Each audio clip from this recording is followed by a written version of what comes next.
Welcome, everybody, yet another episode of the Wrestling vs. the World podcast. If you all are enjoying your day, awesome. If not, well, maybe this episode can be counted as coming, quote-unquote, out of nowhere. Anyway, so I was trying to come up with some new ideas for specific years of a wrestler's career to come up with, and I figured, why not go with one of a overall year that people never really talk about, and that's Randy Orton's run in 2006. Because you remember 2005 being his run against The Undertaker for the feud. 2007, he starts finally being back up to the main event level. So I figure, why not talk about that 1 year in between where the booking got a little iffy for the Legend Killer. So, by the end of 2005, he finally concluded his feud with The Undertaker, Hell in a Cell match at Armageddon. That's finally put to rest. And he starts off 2006 by entering the Royal Rumble match as the 30th and final wrestler into the match. However, he was also the last man eliminated when Rey Mysterio countered Randy Orton's move. He had him over his shoulder. Rey countered it into like a Hurricane Rana over the top rope. Randy's eliminated, and Rey wins the Royal Rumble match. This is not so well with Randy, as he challenges Rey Mysterio to put his title opportunity on the line at No Way Out, and this is something that Randy is most remembered for that year, when he makes the remarks about Eddie, saying, "Oh, Rey, you're looking up, you're looking at Eddie, and saying he's in heaven, but guess what? Eddie ain't in heaven, he's down there, in hell." Something that Randy has gone on over the years, saying that he regrets having to make those remarks, but he had to because of his character. So Rey would grant him his title shot, or grant him his match for the title shot, and Randy would cheat in order to beat Rey at No Way Out to get his title shot at WrestleMania, going for the World Heavyweight Championship. However, that would only last for a little bit, as that following episode of SmackDown that same week, Teddy Long would transform this into a triple threat when he added Rey into the match due to Randy Orton cheating, so it became a triple threat of Rey, Randy, and Kurt Angle, the World Heavyweight Championship at WrestleMania. And at the match, very fine triple threat match. Randy was the one to take the pin after Rey hit the 619 and West Coast Pop, I believe, whatever the Frankensteiner. I believe it's West Coast Pop. It's one of the two. I know it's not dropping the dime, but that Frankensteiner that he does, springboard off the ropes, pinning Randy to become the new World Heavyweight Champion. Now, also around this time, Randy was dealing with anger issues and I believe also substance abuse, according to his documentary, the Apex Predator DVD that came out around 2011, 2012.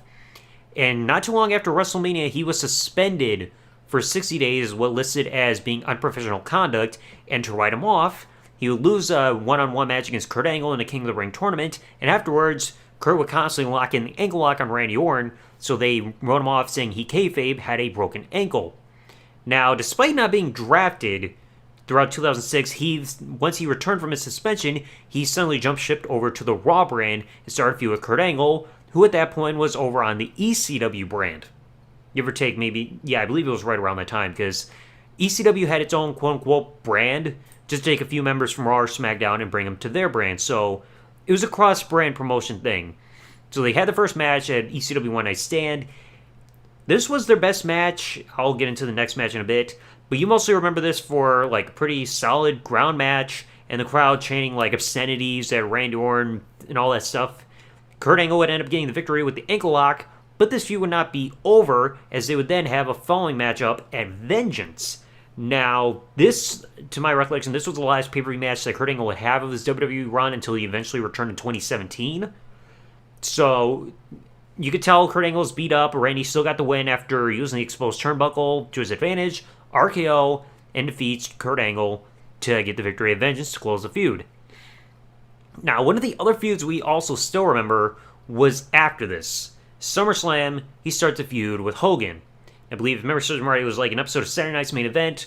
Hulk Hogan's daughter was playing a music video for promotional sake, and Randy comes out and gives a rose to Brooke, and respectfully, quote-unquote, challenges Hulk Hogan to a match at SummerSlam, which he accepts. And a fun moment there we saw afterwards backstage, after Hogan said, "See you at SummerSlam, brother." Randy ran and hit an RKO to Hogan on the trunk of his car to add a bit of an emphatic statement. You had the segments where Randy was with Hogan and his quote-unquote family to try to take shots at Hogan Knows Best. It was just a bunch of impersonators. They have the match at SummerSlam, and this has gotten its own story, saying that originally Randy was going to win, but then Hogan changed his mind, decided to go over So Hogan defeated Randy in a Legend versus Legend killer match. And I think everybody can kind of agree, even though Randy recovered, like since then, this was more of a match that Randy had to win because Hogan did not have anything to gain from this win. At all. Like, this was like Hogan's last WWE match before he left.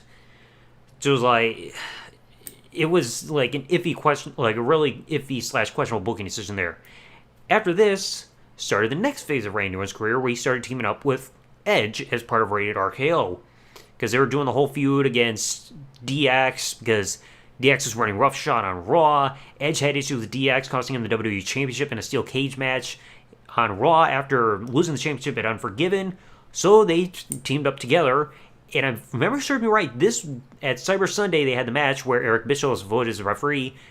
This was one of the very few times where anybody beat DX in a tag team match, now albeit it had to be due to shady circumstances. But Rated-RKO got the victory at Cyber Sunday over DX. And according to Wikipedia, it's saying becoming the first team to defeat DX since their reunion. But I believe during that run, that was probably one of the only losses that DX had during that 2006-2007 run.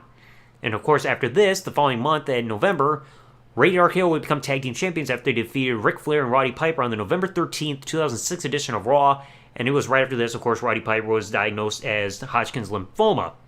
So this is kind of a way to help write him out. They also had, and to close off the year a little bit later at Survivor Series, Team DX took on Team Rated-RKO, but Team DX got a clean sweep over Team Rated-RKO completely, which is kind of a sad thing to think about when you look at Rated-RKO. So I would get in 2007, but that's the following year for a different time.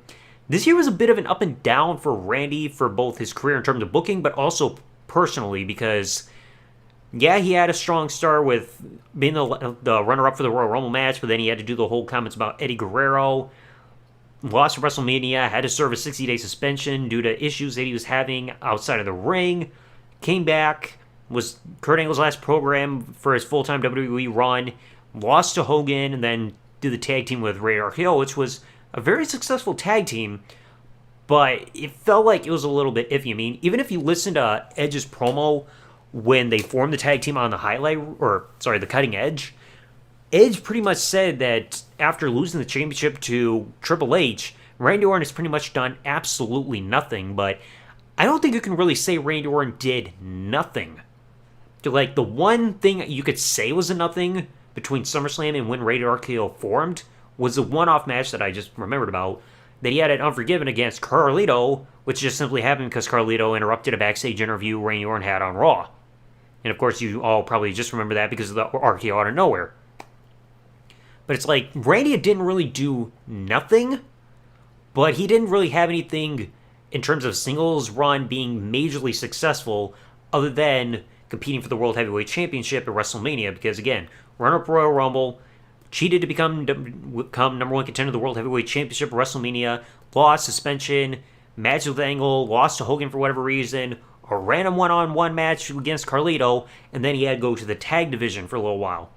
I mean, thankfully 2007 will be the turnaround year for Randy when you look at his booking following that, and I'll eventually discuss that in another episode, but 2006 was not really the best year. I mean, if he didn't go, who knows how 2006 would have been if he didn't have that suspension all of a sudden after WrestleMania.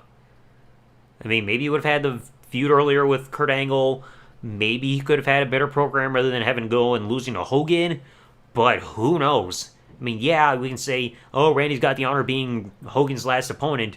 But then again, having Hogan win was just pointless. Because there was nowhere for Randy could not really rebound that easily off of that. And Hogan gained nothing from that win. Because I don't think we saw him on television again until, I think, the Raw 15th anniversary the following year when he saved Hornswoggle from the Great Khali. At least to my recollection. So anyway, let me know your thoughts in the comment section below about Randy Orton's run in 2006. Not the best run. I mean, like, it seems like every other year that he had of his career, they were far more successful in terms of anything meaningful he did compared to this year alone. I mean, maybe there are other years that I'm thinking of that wasn't so great that I'm blocking from my memory, but yeah, 2006 was not a stellar run for the Legend Killer. So let me know your thoughts in the comment section below of Randy Orton's run in 2006. If you enjoyed the episode, please remember to leave a like. Comment what you think below, subscribe or follow depending on what service you're following on. If you're listening to this on YouTube, turn that bell on for all notifications. Because otherwise YouTube ain't going to tell you jack squat. I can guarantee that. Thanks for listening, everybody. Like, comment, subscribe. Peace out, and good day, everybody.